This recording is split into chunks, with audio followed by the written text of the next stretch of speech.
புதுவை தேங்காய்திட்டு துறைமுகத்தில் தேசிய மாணவர் படையின் வீரதீர கடல் சாகச பயணத்தை ஆளுநர் வீரேந்திர கட்டாரியா கொடியசைத்து துவக்கி வைத்தார். நமது தேசிய மாணவர் படை அமைப்பு இன்றைய இளைஞர்கள் சமூகத்தில் பல்வேறு நடவடிக்கைகளை சாகசம் கலந்து செய்வதில் முதன்மை பெற்று விளங்குகிறது. அதன்படி சமுத்திரா பந்தன் என்ற வீரதீர கடல் சாகச பயண துவக்க விழா தேங்காய்திட்டு துறைமுகத்தில் நடைபெற்றது. 30 தேசிய மாணவர் படை முதுநிலை மாணவர்கள் மற்றும் கடற்படை அதிகாரிகள் மேற்கொண்ட கடற்சாகச பயணத்தை விழாவில் சிறப்பு விருந்தினராக கலந்து கொண்ட ஆளுநர் வீரேந்திர கட்டாரியா கொடி அசைத்து துவக்கி வைத்து சிறப்புரையாற்றுகையில், தேசிய மாணவர் படையின் பல்வேறு சாகசங்களானது நமது தேசியத்தை மிகவும் பலம் வாய்ந்ததாக மட்டுமின்றி மனித வளத்திற்கு ஒரு வித்தாகவும் செய்யப்படுகிறது என்றார். மேலும் மாணவர்களை ஊக்கப்படுத்தும் வகையில் இறப்பு என்பது ஒருபோதும் இல்லை, எதையும் எதிர்கொண்டு சாதிக்க பிறந்தவர்கள் நாம் என்பதனை இந்த சுமத்ரா பந்தன் என்ற கடற்பயணம் எடுத்துக்காட்டுவதாகவும், தேசிய மாணவர் படை அமைப்பு என்பது ஒரு பெரிய பொன்விழாவினை கொண்டாடும் வகையில் அமையும் என்று பேசினார். குரூப் கமாண்டர் ஜோஷி முன்னிலையில் நடைபெற்ற விழாவில் கடலோர ரோந்து படையினர் மற்றும் மீன்வளத்துறை அதிகாரிகள் கலந்து கொண்டனர். புதுவை அமைச்சக ஊழியர்கள் காலவரையற்ற வேலைநிறுத்த போராட்டத்தில் ஈடுபட்டதால் அரசு துறைகளில் பணிகள் பாதிக்கப்பட்டன.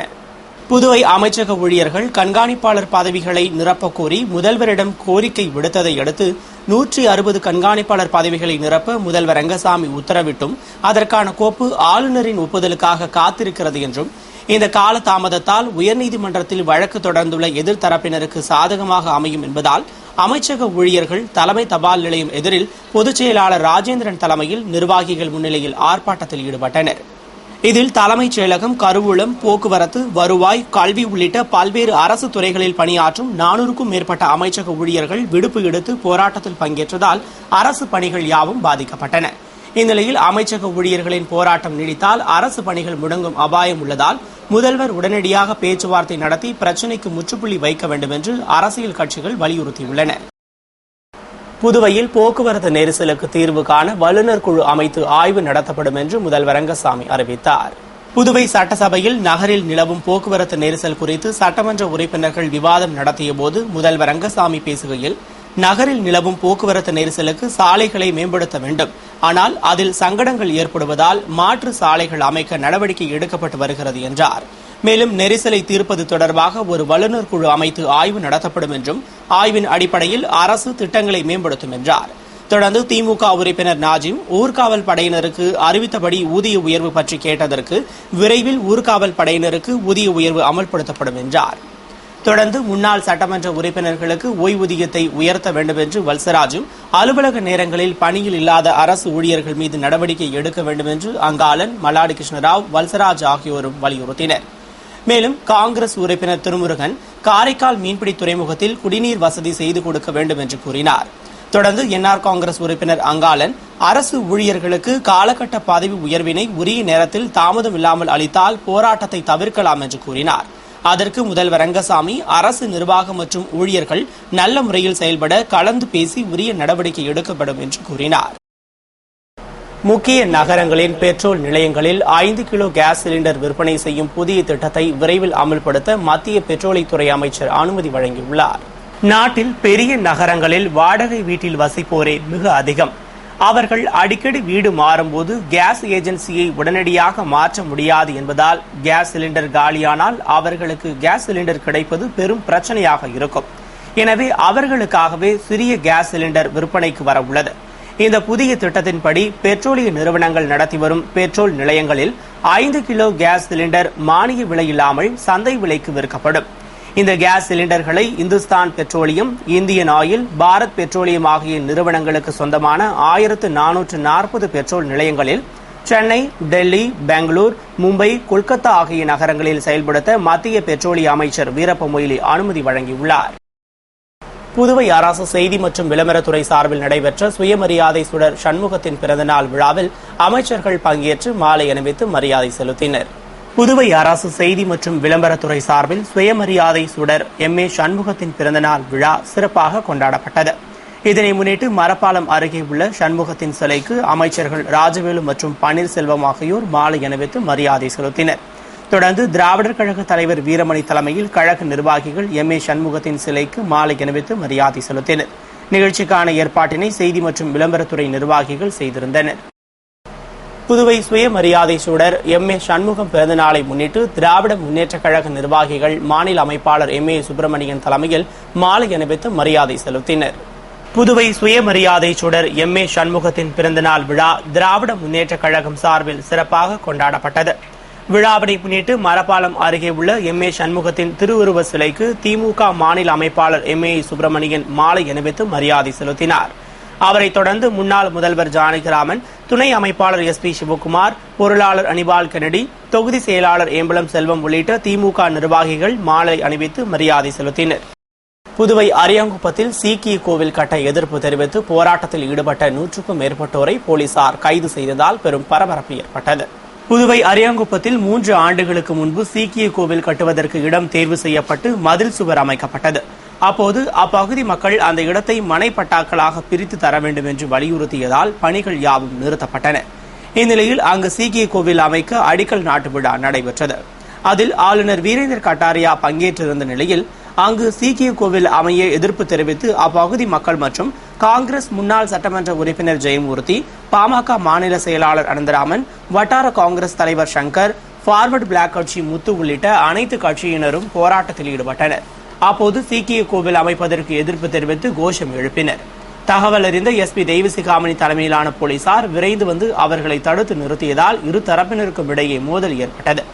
இதனையடுத்து 100க்கும் மேற்பட்டோரை போலீசார் கைது செய்து காவல் நிலையம் அழைத்துச் சென்றனர். புதுவை பாட்டாளி மக்கள் கட்சி பசுமை தாயகம் சார்பில் நடைபெற்ற இருசக்கர வாகன பேரணியை மாநில செயலாளர் அனந்தராமன் துவக்கி வைத்தார். புதுவை பாட்டாளி மக்கள் கட்சி பசுமை தாயகம் சார்பில் இருசக்கர வாகன பேரணி பேருந்து நிலையம் அருகிலிருந்து இயக்க தலைவர் கணபதி தலைமையில் ஆலோசகர் ராமகிருஷ்ணன் முன்னிலையில் புறப்பட்டது. பேரணியை மாநில அமைப்பாளர் அனந்தராமன் கொடியசைத்து துவக்கி வைத்தார். வெள்ளை சீருடை அணிந்து இளைஞர்கள் பங்கேற்ற பேரணி அண்ணா சிலையிலிருந்து காமராஜர் சாலை, ராஜீவ்காந்தி சிலை, இந்திரா காந்தி சிலை வழியாக சென்றது. பொது இடங்களில் புகைப்பிடித்தலால் ஏற்படும் தீங்கினை விலகி அதற்கான அவசர சட்டத்தை புதுவை அரசு அமல்படுத்த வேண்டும் என்று கோஷமிட்டு விழிப்புணர்வு ஏற்படுத்தினர். புதுவையில் பாரதிய ஜனதா கட்சி நடத்திய முழு அடைப்பு போராட்டத்தின் போது காயமடைந்த பெண்ணுக்கு ஆளுநர் வீரேந்திர கட்டாரியா ஆறுதல் கூறி நிதி உதவியினை வழங்கினார். புதுவையில் பாரதிய ஜனதா கட்சி நடத்திய முழு அடைப்பு போராட்டத்தின் போது கல்வீச்சில் படுகாயமடைந்த பொறியாளர் ஷியாமலா பிம்ஸ் மருத்துவமனையில் சிகிச்சை பெற்று வருகிறார். இவரது மருத்துவ செலவை அரசே ஏற்க வேண்டும் என்று பல்வேறு தரப்பினரும் வலியுறுத்தி வந்த நிலையில் ஆளுநர் வீரேந்திர கட்டாரியா பிம்ஸ் மருத்துவமனைக்கு சென்று படுகாயமடைந்த பெண்ணை பார்த்து ஆறுதல் கூறினார். மேலும் ஆளுநர் நிவாரண நிதியிலிருந்து 50,000 ரூபாயினை மருத்துவ செலவிற்கு வழங்கினார். இதனையடுத்து செய்தியாளர்களை சந்தித்த அவர் கூறுகையில், இத்தகைய சம்பவம் நடந்ததற்காக வருத்தப்படுவதாகவும் தற்போது ஆளுநர் நிவாரண நிதியிலிருந்து 50,000 அளித்துள்ளதாகவும் மேற்கொண்டு மருத்துவ செலவிற்கு 50,000 வழங்க நடவடிக்கை எடுப்பதாகவும் தெரிவித்தார். அப்போது மாநில காங்கிரஸ் தலைவர் ஏ.வி. சுப்பிரமணியன், இளைஞர் காங்கிரஸ் தலைவர் இளையராஜா ஆகியோர் உடனிருந்தனர். புதுவை தாகூர் கலைக்கல்லூரி தமிழ்துறை சார்பில் சங்க இலக்கிய ஆய்வுகள் என்ற தலைப்பில் கருத்தரங்கம் நடைபெற்றது. புதுவை லாஸ்பேட்டையில் உள்ள தாகூர் கலைக்கல்லூரி கணினி அரங்கில் தமிழ்துறை சார்பில் சங்க இலக்கிய ஆய்வுகள் என்ற கருத்தரங்கு கல்லூரி முதல்வர் ராஜன் தலைமையில் நடைபெற்றது. துறை ஒருங்கிணைப்பாளர் முனைவர் பத்மாசினி வரவேற்று பேசிய நிகழ்ச்சியில் மொழியியல் பண்பாட்டு நிறுவன முனைவர் செல்வராசு துவக்க உரையினையும், பேராசிரியர் இளங்கோ தலைமை உரையினையும், பேராசிரியர் ராணி சங்க இலக்கியம் பற்றிய தொகுப்புரையினையும் வழங்கினர். நிறைவில் கருத்தரங்க ஒருங்கிணைப்பு செயலர் செல்வம் நன்றி கூறினார். பதவி உயர்வில் அரசு பாகுபாடு காட்டுவதாக தாசில்தார்கள், வருவாய்த்துறை ஊழியர்கள் மாவட்ட ஆட்சியர் அலுவலக நுழைவு வாயிலில் ஆர்ப்பாட்டம் நடத்தியதால் பெரும் பரபரப்பு ஏற்பட்டது. புதுவையில் பதவி உயர்வில் அரசு பாகுபாடு காட்டுவதாகவும் மேலும் அமைச்சக ஊழியர்கள் 160 பேருக்கு கண்காணிப்பாளர் பதவி வழங்க முதல்வர் ரங்கசாமி ஒப்புதல் வழங்கி ஆளுநர் வீரேந்திர கட்டாரியாவுக்கு கோப்பு அனுப்பியதற்கு எதிர்ப்பு தெரிவித்தும் தாசில்தார்கள் ரமேஷ், துல்லைவேல், யஷ்வந்தையா ஆகியோர் தலைமையில் வருவாய் அதிகாரிகள் மற்றும் ஊழியர்கள் சங்கத்தினர் மாவட்ட ஆட்சியர் அலுவலகம் நுழைவு வாயிலில் கண்டன ஆர்ப்பாட்டம் நடத்தினர்.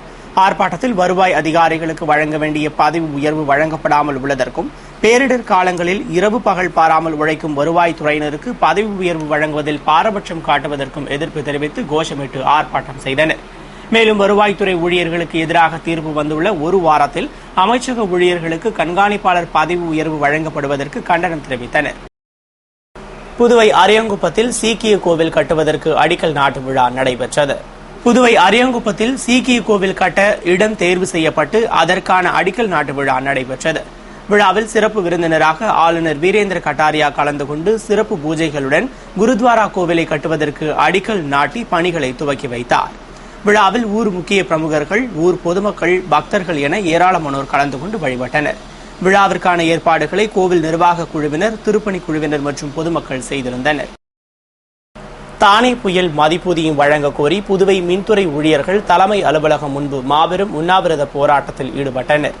புதுவை மின்துறை தொழில்நுட்ப சான்றிதழாளர் நலச்சங்கத்தினர் மின்துறை தலைமை அலுவலகம் முன்பு பதவி உயர்வு வழங்கிட வேண்டும், தானே புயல் மதிப்பூதியம் வழங்கிட வேண்டும், விடுபட்டவர்களுக்கு ஏசிபி, எம்ஏசிபி வழங்கிட வேண்டும் உள்ளிட்ட பல்வேறு கோரிக்கைகளை வலியுறுத்தி சங்க தலைவர் வேல்முருகன் தலைமையில் மாபெரும் உண்ணாவிரத போராட்டத்தில் ஈடுபட்டனர். சங்க பொதுச் செயலாளர் மதுரகவி மற்றும் சங்க பொறுப்பாளர்கள் விளக்க உரையாற்றிய போராட்டத்தில் மத்திய கூட்டமைப்பு பொதுச் செயலாளர் லட்சுமணசாமி வாழ்த்தி பேசி போராட்டத்தை முடித்து வைத்தார். நிறைவில் பொருளாளர் கிரிதரன் நன்றி கூறினார். புதுவை துப்புரவு தொழிலாளர்கள் கோரிக்கைகளை வலியுறுத்தி தலைமை தபால் நிலையம் முன்பு கவன ஈர்ப்பு ஆர்ப்பாட்டத்தில் ஈடுபட்டனர். புதுவையில் கடந்த PMSPL ஒப்பந்தத்தில் பணியாற்றிய துப்புரவு தொழிலாளர் சம்பளத்தில் பிடித்தம் செய்த ஓராண்டு PF தொகை, ஒரு மாத சம்பளம், ஓராண்டு போனஸ் ஆகிய நிலுவைத் தொகையை தொழிலாளர்களுக்கு உடனடியாக வழங்கிட வேண்டும். தற்போதுள்ள துப்புரவு தொழிலாளர்கள் அனைவரையும் உள்ளாட்சி நிர்வாகம் நேரடியாக பணியமர்த்த வேண்டும். தொழிலாளர்களின் நாட்கூலியை மத்திய தொழிலாளர் துறை நிர்ணயித்துள்ள 260 ரூபாயாக வழங்க அரசு நடவடிக்கை எடுக்க வேண்டும் உள்ளிட்ட கோரிக்கைகளை வலியுறுத்தி புதுவை மாநில துப்புரவு தொழிலாளர் சங்கத்தினர் சங்க கௌரவ தலைவர் மூர்த்தி தலைமையில் அம்பேத்கர் பேரவை திருமால் முன்னிலையில் கவன ஈர்ப்பு ஆர்ப்பாட்டத்தில் ஈடுபட்டனர். போராட்டத்தில் சங்க நிர்வாகிகள், உறுப்பினர்கள் திரளாக பங்கேற்று கோரிக்கைகளை வலியுறுத்தி கோஷமிட்டனர். இத்துடன் செய்திகள் நிறைவடைந்தன. வணக்கம்.